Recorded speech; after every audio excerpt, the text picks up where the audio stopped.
Corona काल के बाद एक बार फिर 11 महीने का अंतराल और उसके बाद नौनिहाल स्कूल जा रहे हैं और उनके लिए सरकार ने मास्क का प्रयोग ज़रूरी कर दिया है। क्या छोटे बच्चे जो स्कूल की कक्षाओं में एक साथ बैठेंगे लंबे समय तक मास्क लगा सकते हैं? इसी को लेकर डॉक्टर अरुण आर्य से बातचीत की गई।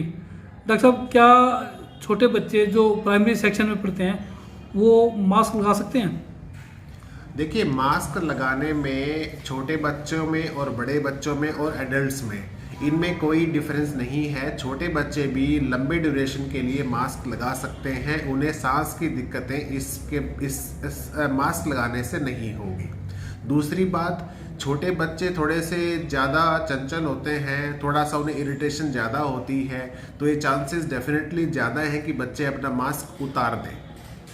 तो इसलिए मेरा तो ये रिकमेंडेशन है कि क्लासेस का ड्यूरेशन छोटे बच्चों के लिए कम रखा जाए और जो सोशल डिस्टेंसिंग का प्रयोग है वो बच्चों के लिए ज़्यादा महत्वपूर्ण है कि बड़े क्लासरूम में कम बच्चे अगर बैठते हैं तो फिर चांसेस जो हैं फैलने के वो अपने आप कम हो जाते हैं। तो इसके लिए गवर्नमेंट एक काम कर सकती है कि प्राइमरी स्कूल के बच्चों का टाइम कम करके उन्हें 2 शिफ्ट में बुलाए कि सुबह 2-3 घंटे के लिए एक शिफ्ट, फिर दोबारा 3 घंटे के लिए दूसरी शिफ्ट में।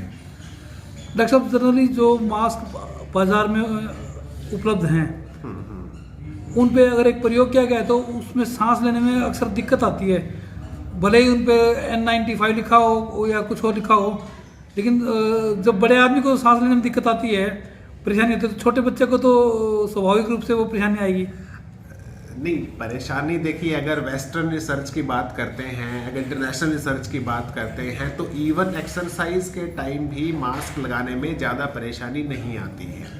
दूसरी बात, ये एक डेफिनेटली थोड़ा मानसिक सा अपने को फीलिंग ज़रूर आती है कि हाँ, हमने मास्क लगा रखा है और सांस लेने में थोड़ी परेशानी आ रही है। लेकिन अगर आप सर्जिकल मास्क का इस्तेमाल करते हैं जो 2 लेयर या 3 लेयर्ड होते हैं, तो इनके लगाने के बाद में इतनी परेशानी नहीं आती है, क्योंकि डॉक्टर्स जैसे हमने पूरे कोरोना काल में सुबह से लेकर शाम तक लगातार 6-6 घंटे डबल मास्क का प्रयोग किया है और हमारा पूरे वार्ड में डॉक्टर एक ही होता था कोरोना टाइम्स में, तो पूरा भागते दौड़ते भी थे। तो इस पूरे ड्यूरेशन में हमें इतनी दिक्कतें कभी फील नहीं होती थी।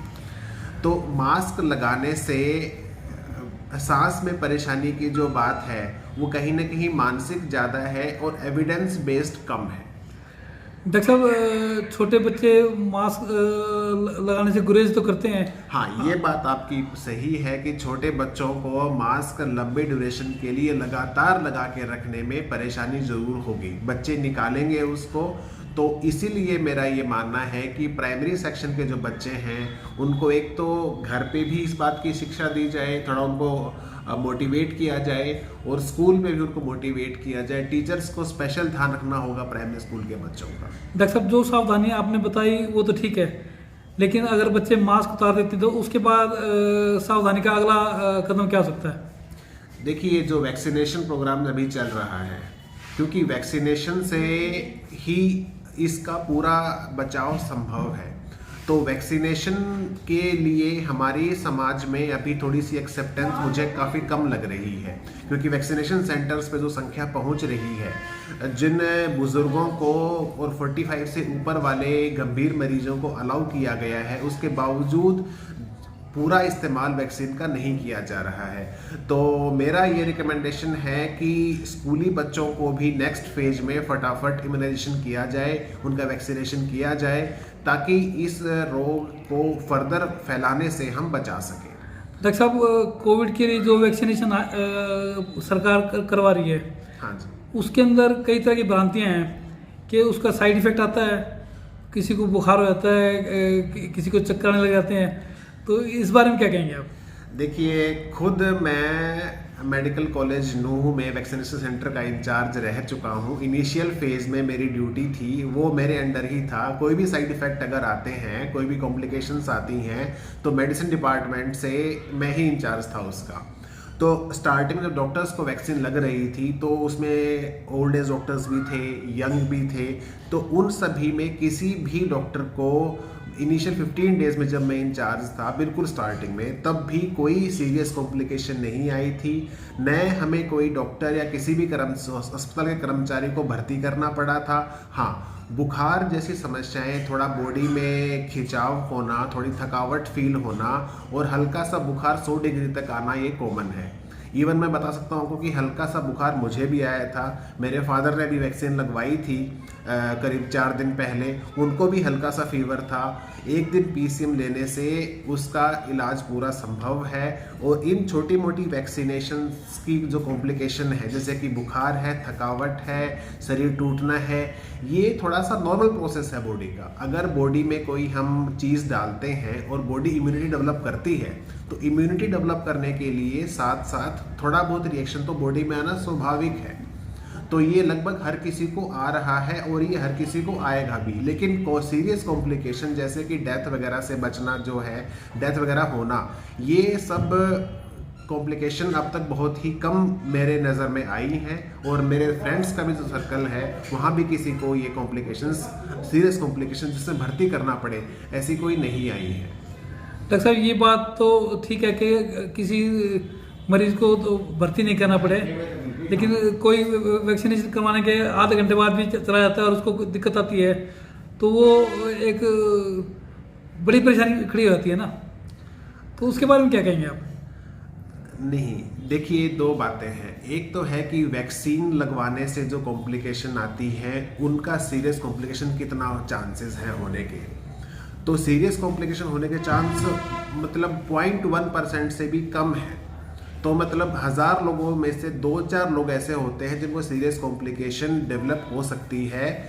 और डेथ तो मुझे अब तक कोई भी प्रूवन ऐसी नहीं है जो वैक्सीन के कारण जो कॉम्प्लिकेशन आई उनसे कोई डेथ हुई हो। अब तक कोई प्रूवन केस अब तक ऐसा नहीं है। लेकिन अगर आप देखिए, अगर आप वैक्सीन नहीं लगवाते हैं तो जो कितने कॉम्प्लिकेशन के चांस होते हैं, वो बहुत ज़्यादा है एज़ कम्पेयर टू। और दूसरी जो भ्रांति फैली हुई है कि सर कोवैक्सीन और जो कोविशील्ड की एफिकेसी सिर्फ 70%, 80% लोग ही हैं। तो इसमें मैं क्लियर करना चाहूँगा कि 70% जो एफिकेसी जो शब्द इस्तेमाल किया जाता है, उसका मतलब ये है कि इस कोरोना से 70%, अगर 100 लोगों को वैक्सीन लगती है तो 70% को कोरोना होगा ही नहीं। और जिन 30% को होगा, उनको भी जो सीरियसनेस है वो काफ़ी कम हो जाती है। तो एक तरीके से अपन कह सकते हैं कि ऑलमोस्ट 99.9% आपकी डेथ नहीं होगी। हो सकता है कि आपको हल्का सा कोविड हो भी जाए, लेकिन वो कोविड का जो सीरियसनेस है, जो कॉम्प्लिकेशन रेट है, वो काफ़ी कम हो जाता है।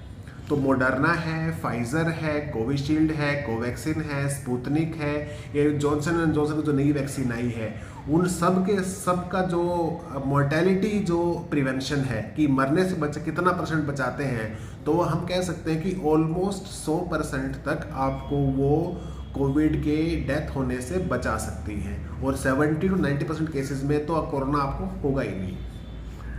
डॉक्टर साहब, कोविड की वैक्सीन अलग अलग कंपनियों की बाज़ार में आ गई। हाँ जी।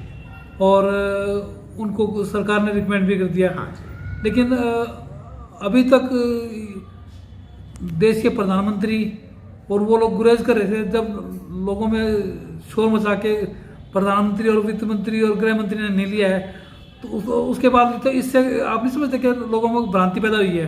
नहीं, देखिए, जैसे ही 60 से ऊपर वाले लोगों को वैक्सीन लगना शुरू हुआ, तो खुद हमारे प्रधानमंत्री जी ने एम्स में आके कोवैक्सीन लगवाई। कोविशील्ड का जो यूसेज है, जो उसकी क्या कहते हैं उसे, कोविशील्ड का जो एक्सेप्टेंस, जो अप्रूवल है, कोविशील्ड का अप्रूवल इंग्लैंड ने भी दे रखा है और यूएस ने भी दे रखा है। लेकिन कोवैक्सीन का अप्रूवल सिर्फ हमारे देश ने दिया था। कोवैक्सीन का अप्रूवल बाहर के देशों ने अब तक नहीं दिया था, क्योंकि उसकी पूरी स्टडीज अब तक नहीं हुई थी। तो हमारे प्रधानमंत्री जी ने खुद जाके कोवैक्सीन लगवाया है। और इवन बाकी जो मिनिस्टर्स ने भी, अमित शाह जी ने भी मेदांता में लगवाया है, मोदी जी ने एम्स में लगवाया है। और कोवैक्सीन के जो स्टडीज़ आई हैं अभी जो पब्लिश हुई हैं, उनमें 80% तक कोवैक्सीन इफेक्टिव है। तो खुद हमारे नेताओं ने भी आगे आकर वैक्सीन को प्रमोट किया है, खुद लगवाया है, सेल्फीज डाली हैं, सब डॉक्टर्स डाल रहे हैं। जब हमने लगवाई है डॉक्टर्स ने, तो मैं रिकमेंड करूंगा कि लंबे ड्यूरेशन के लिए अगर हमें कोरोना से बचाव करना है तो वैक्सीनेशन सबसे उत्तम उपाय है। डॉक्टर साहब, परीक्षा का समय सर पे है, मार्च एंड तक बच्चों की परीक्षा हो जाती है, तो ऐसे में अगर वो बच्चे वैक्सीन लगवाते हैं तो उन्हें बुखार वगैरह आता है तो उनकी पढ़ाई भी प्रभावित होगी। तो छोटे बच्चों के लिए किस तरह की?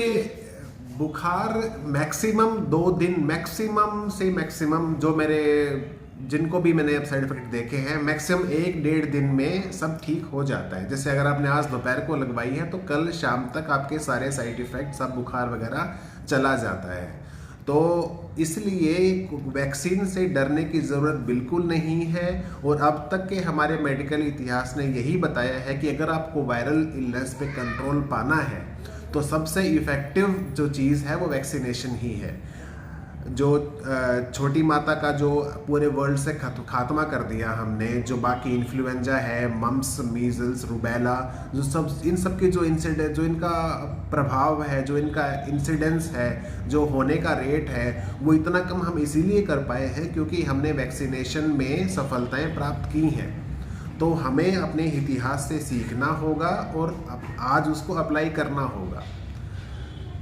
कुछ लोगों की बातें सुनकर आप जो मेडिकल एविडेंस बेस्ड चीज़ को नकार नहीं सकते हैं, और जब तक हम नकारेंगे हमें उसके फल भुगतते रहेंगे। डॉक्टर साहब, जो वैक्सीन आई उसकी प्रमाणिकता सवाल हुए, इसीलिए स्वास्थ्य विभाग से जुड़े जो लोग थे उन लोगों ने भी शुरू में उदासीनता दिखाई, और अभी भी जो लक्ष्य लेके सरकार चल रही है उसके अनुरूप लोग वैक्सीन नहीं लगवा रहे हैं।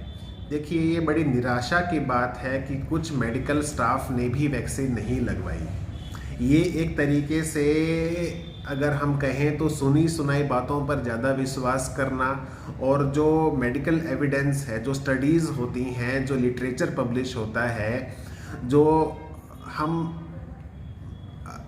पूरे रूल्स रेगुलेशन के तहत जो स्टडी करते हैं, तो हमें विश्वास स्टडीज़ पे ही करना होगा। अब तक सारी दवाइयाँ जो हम डॉक्टर्स देते हैं वो सब की सब मेडिकली प्रूवन होने के बाद ही उनको हम देते हैं। हमारी सारी दवाइयाँ का एक ही तरीका होता है रिसर्च का, उस रिसर्च करने के बाद में, प्रूव होने के बाद में ही वैक्सीन या दवाई दी जाती है। तो अगर आप किसी डॉक्टर की दवाई ले रहे हैं तो आपको वैक्सीन भी लेनी चाहिए। दोनों का सेम तरीका है पब रिसर्च का और उनको प्रमाणिकता साबित करने का। तो अगर आपको क्रोसिन पे विश्वास है, अगर आपको पीसीएम पे विश्वास है, अगर आपको एंटीबायोटिक पे विश्वास है, तो आपको यहाँ भी विश्वास करना चाहिए और करना पड़ेगा, तभी हम इस महामारी से दूर जा सकते हैं। वरना हम यहीं इसी महामारी में फंसे रहेंगे, हमारी इकोनॉमी को इफ़ेक्ट मिलेगा, हमारे स्कूल के बच्चों को की पढ़ाई इफ़ेक्ट होगी, हमारे डेली के कामकाज इफ़ेक्ट होंगे, डॉक्टर्स इफ़ेक्ट होंगे, सब पूरी जो हमारा जीवन प्रक्रिया है पूरी इफ़ेक्ट होती है अगर हम यहाँ से बाहर नहीं निकलते हैं तो। ये थे डॉक्टर अरुण आर्य, जो पिछले कुछ दिनों से पूनिया मैटरनिटी ऑर्थोपेडिक अस्पताल में अपनी सेवाएं शुरू कर चुके हैं।